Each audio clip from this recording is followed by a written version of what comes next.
We're proud to have Donna Cranston, the founder and chief executive officer of Defenders of Freedom, with us. And I served on her board for 10-ish years or so. And I tried to help her with some of that work-life balance stuff that we talk about in the corporate world, but she never listened to me on that front.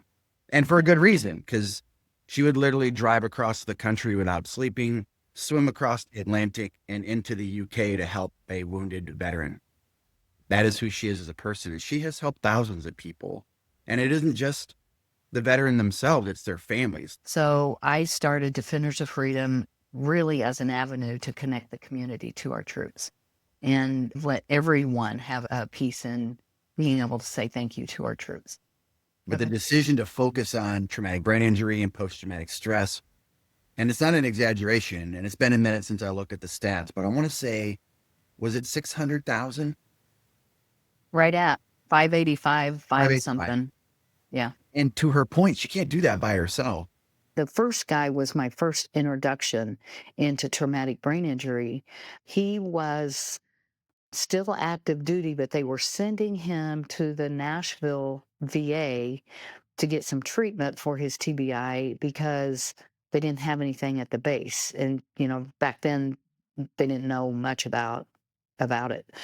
But on his way to the hospital, he might drive by the Walmart or something in the area and stop in there and spend way too much time and way too much money and turn around and go home, totally forgetting that he had an appointment. Well, on his third time, they really came down on him, the Army and all of its wisdom and how to handle it. They docked his pay and demoted him. And so now he couldn't pay his bills. And so she was reaching out to me to see if I would buy him a PDA, which, if you remember, those got phased out right as smartphones were coming in. And he needed, she wanted to be able to set a timer for every 15 minutes on the days of his VA appointments so that if he got distracted, the PDA would remind him, keep going, you got your appointment. And they were like $300 some. And I was like, wow, that's kind of expensive, but okay, I'll help him, if this is what he really needs. And then she asked if I would pay some bills for him. So that opened up a whole new world of being able to help them with their finances. I've always thought that the best thing someone can do in the world is enable other people to do good in the world. Mhm. And you did that.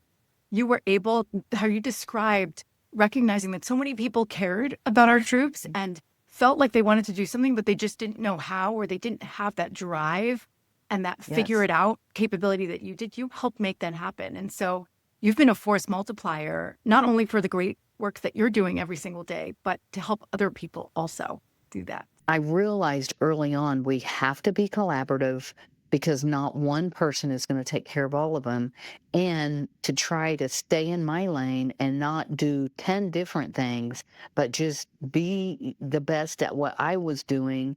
And then if I couldn't help that veteran, I just move him to somebody who could, because ultimately I don't really care about numbers. I care about the individual being taken care of. A lot of nonprofits aren't that way. They are motivated by numbers. How many did we do? Well, everybody wants that. But ultimately, don't we want them taken care of and not out on the street with their families? Leadership transcends all types of organizations, profit and not for profit. And if you don't have the right leadership in place and you're not treating people the right way or being treated the right way, as best you can in the moment, everyone has their days, etc., then things don't work. I think being out at that airport every day personalized them, and it also showed me the magnitude of what we had going. And Donna, I want you to talk a little bit about the science too at the end, because the science behind this should be shared with the audience, because it isn't just, going to therapy. Like there's work going on to rebalance that organism. In 2013, I had just met this gal, and she called me one day and she said, I just got this job and I got $1 million grant, and I need veterans with traumatic brain injury or post-traumatic stress. Do you know anybody? And I'm like, yeah, it's kind of like all I'm working with. And so I referred, and it was right here in Las Colinas, 25 minutes from my house. So I started referring my veterans to her, and she said, come over and see what we're doing. So I did. And I met one of the doctors who was a resident at the time, Dr. Godet, who is who I'm working with now. And I spent a lot of time in that clinic. And everybody, everybody that we put through that clinic, they saw differences in 2 weeks' time. Their lives were changed. And I'm like, wow, this is pretty amazing. Well, then Governor Perry is the one that had given him that grant.